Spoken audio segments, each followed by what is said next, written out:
Assalamualaikum warahmatullahi wabarakatuh. Alhamdulillahirabbil alamin. Wassalatu wassalamu ala asrafil anbiya'i wal mursalin wa ala alihi washabihi ajmain. Kita bersyukur pada Allah atas segala nikmat, taufik dan hidayah, sehingga di pagi menjelang siang ini Allah izinkan kita bersama berkumpul tentunya dalam rangka majelis ilmu. Majelis ilmu adalah majelis yang senantiasa dimuliakan oleh Allah Subhanahu wa taala. Man kharaja fi talabil ilmi fa huwa fi sabilillah hatta yarja. Siapa yang berada di dalam sebuah majelis ilmu, dia sama dengan orang yang sedang berjihad fi sabilillah. Coba kita bayangkan. Sampai kapan? Hatta yarja, sampai kita kembali ke rumah kita masing-masing. Jadi sahabatku yang mulia, ketika kita berada di sebuah majelis ilmu, berarti kita sedang berjihad fisabilillah. Ini yang mesti kita pertahankan. Karena menuntut ilmu adalah faridatun ala kulli muslim. Difardukan ya setiap orang muslim. Wajib di atas setiap muslim. Nah, jadi hukum menuntut ilmu itu adalah faridah, wajib, fardu. Dan ini bukan fardu kifayah, tapi adalah fardu ain. Diwajibkan setiap diri orang-orang Islam itu untuk menuntut ilmu.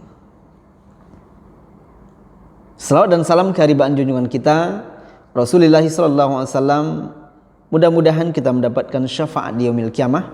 Amin amin ya rabbal alamin. Sahabatku, dimanapun Anda berada, senang sekali saya hadir bersama Anda. Tentunya dalam program Mutiara Pagi.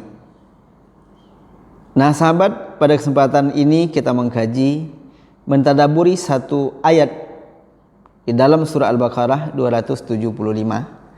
Ini surat ataupun ayat yang berkaitan dengan larangan ataupun ancaman bagi pelaku riba. Coba kita baca. Bismillahirrahmanirrahim, dengan nama Allah yang Maha Pengasih lagi Maha Penyayang. Alladzina ya'kuluna riba. Orang-orang yang memakan riba, kata Allah Subhanahu wa taala, la yakumuna ila kama yakumul ladzi yatakhabbathu syaitanu minal mas. Mereka tidak akan berdiri di hari kiamat kelak nanti, melainkan berdiri seperti orang gila yang kemasukan setan. Inilah ancamannya. Faman ja'ahu mau'izatum mir rabbih fantaha falahu masalaf. Ketika datang sebuah peringatan, sudah disampaikan oleh alim ulama, disampaikan oleh para mubalik, melalui kajian-kajian ataupun majelis-majelis tertentu, bahwa riba itu hukumnya haram. Tetapi ketika itu kita berhenti, maka apa yang kita peroleh sebelumnya dengan cara itu, kata Allah Subhanahu wa taala, maka itu menjadi milik kita. Jadi kita tidak cemas, jangan terlalu pusing, dulu saya kan pelaku riba, dulu saya kan menggunakan uang-uang yang berbunga, tetapi hari ini harta saya sudah terkumpul, bahkan saya sudah bisa memiliki aset dengan cara itu. Bagaimana cara Islam memberikan solusi terhadap itu? Kalau kita berhenti, kita tidak mengulangi lagi. Faman ja'ahu mau'izatum mir rabbih fantaha falahu masalaf. Ketika sudah datang peringatan kemudian kita berhenti, apa yang dulu kita peroleh dengan cara itu menjadi milik kita, kata Allah. Tetapi waman ada faulaika ashabun nar. Siapa yang mengulanginya kembali padahal dia sudah tahu, maka mereka akan kekal di dalam neraka. Coba bayangkan ancaman kaum muslimin, jemaah yang dimuliakan Allah Subhanahu wa taala. Jadi maka dari itu, hari ini kita sudah tahu, maka kita berhenti, apa yang kita peroleh di masa lalu menjadi milik kita. Wa man ada faulaika ashabun nar. Tetapi siapa orang yang mengulangi kembali, maka mereka akan dimasukkan ke dalam neraka, hum fiha khalidun, mereka kekal di dalamnya. Bayangkan, Bayangkan kaum muslimin jamaah yang dimuliakan Allah Subhanahu wa taala, begitulah ancaman bagi pelaku riba. Namun hari ini kita lihat banyak tawaran-tawaran yang berbau riba. Katakan itu rentenir, uang-uang yang berbunga yang menjanjikan.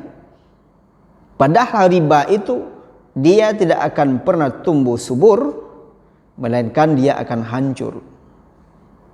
Coba kita lihat realitanya. Ketika orang kita lihat berada pada puncak kejayaan, memiliki harta yang luar biasa, tetapi ketika harta itu dicampur adukkan yang hak dengan yang batil, yang halal dengan yang haram, bahkan sumber-sumber pendapatan bisnis tetap selalu menggunakan jasa riba, akan ada saat dan masa ia akan dijatuhkan oleh Allah. Akan ada saat-saat bangkrut. Mungkin ketika dilihat oleh orang lain, begitu mantap, begitu hebat, ini itu bisa dibelinya. Tetapi orang tidak tahu bahwa kenyamanan di dalam kolbu tidak mereka miliki. Nah, bagaimana bagi orang-orang yang sama sekali tidak salat, sama sekali tidak beriman, katakan mereka orang kafir? Kenapa ekonomi mereka tumbuh berkembang? Mungkin ini kadangkala ada pertanyaan di dalam diri kita. Tetapi yakinlah sahabatku yang dimuliakan Allah Subhanahu wa taala, mereka kafir, mereka tidak beriman, kemudian rezekinya dilebihkan oleh Allah. Itu namanya istidraj. Apa itu istidraj? Hari ini memang dikasihkan oleh Allah, hari ini diberikan oleh Allah, tapi ada masa dan saatnya nanti mereka akan disiksa di hadapan Allah. Kapan? Tentunya di hari kiamat kelak nanti, seluruh harta-harta itu dikumpulkan, akan diajukan sebuah pertanyaan kepada mereka. Nah, sahabatku yang dimuliakan Allah Subhanahu wa taala, maka dari itu jauhi riba. Dan saya secara pribadi, pernahkah Ustadz Gandrianto menggunakan jasa riba dalam berbisnis? Saya mengatakan pernah. Berapa lama waktunya? Itu bukan rentang waktu yang sedikit. Berapa lama saya menggunakan jasa riba untuk berbisnis? Selama 6 tahun lebih. Nah, ketika saya hitung sama istri di rumah, Bapak Ibu jamaah mulia, bisnis-bisnis yang kita bangun selama 7 tahun, memang dilihat orang kita jaya, dilihat orang oke. Masa masih muda sudah punya aset, masih muda usahanya melejit. Tetapi Bapak Ibu jamaah yang dimuliakan Allah Subhanahu wa taala, ada saat diberhentikan oleh Allah. Ada saat dijatuhkan oleh Allah Subhanahu wa taala.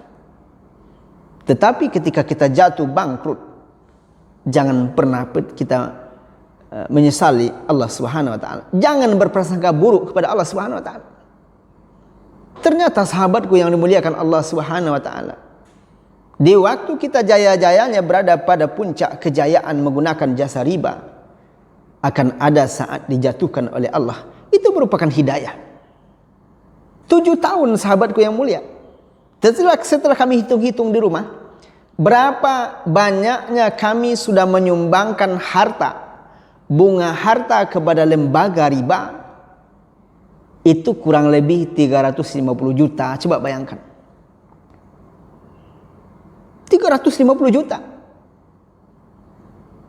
Sudah bisa membawa beberapa orang keluarga, orang tua, mertua, istri dan anak-anak bisa berangkat menuju kota suci.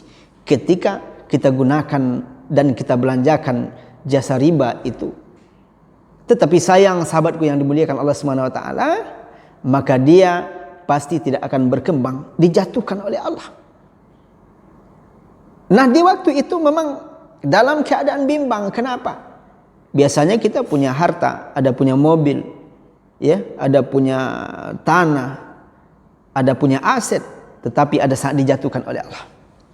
Ternyata sahabatku yang mulia, dijatuhkan oleh Allah itulah buah manis yang terbaik. Melalui itulah hidayah diturunkan oleh Allah. Jangan pernah kita prasangka buruk. Kenapa saya sudah berusaha, dijatuhkan oleh Allah. Saya sudah berusaha, kenapa kok tidak sesuai maksimal, hasil sesuai dengan apa yang saya inginkan. Ternyata sahabat, salah satu hikmah terbesar adalah Allah tidak ingin kita berlama-lama dengan riba tersebut. Kenapa? Ancamannya adalah neraka kekal di dalamnya. Bayangkan kaum muslimin jamaah yang dimuliakan Allah Subhanahu wa taala.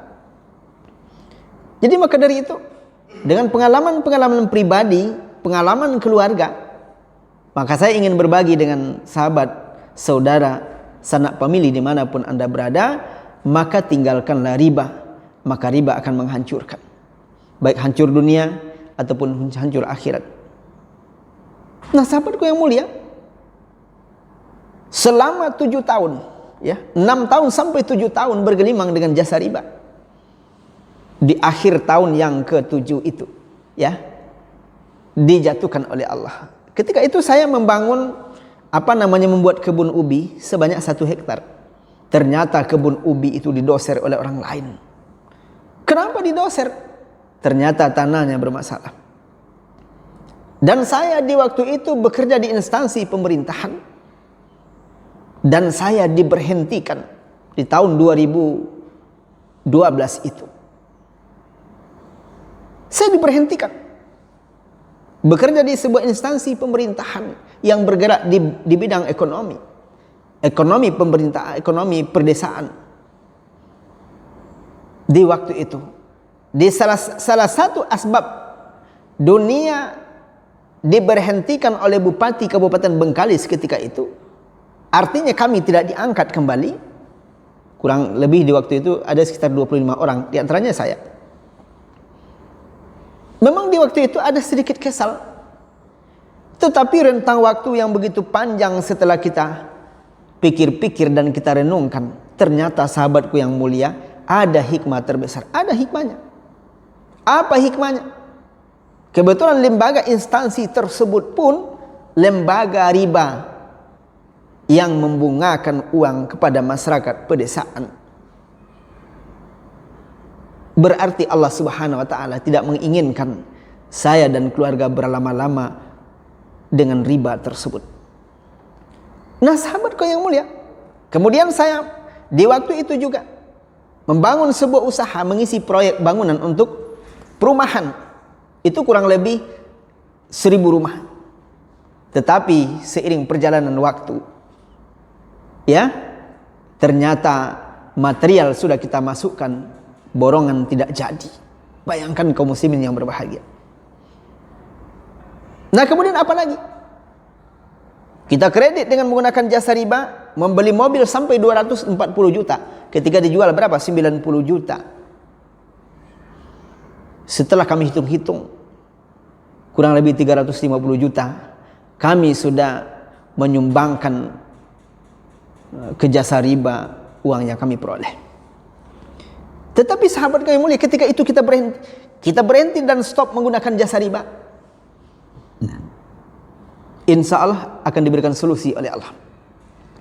Bahkan ketika itu kami putuskan bersama istri, saya putuskan di waktu itu, bagaimana kalau harta seluruh aset kita jual untuk menyelesaikan hutang.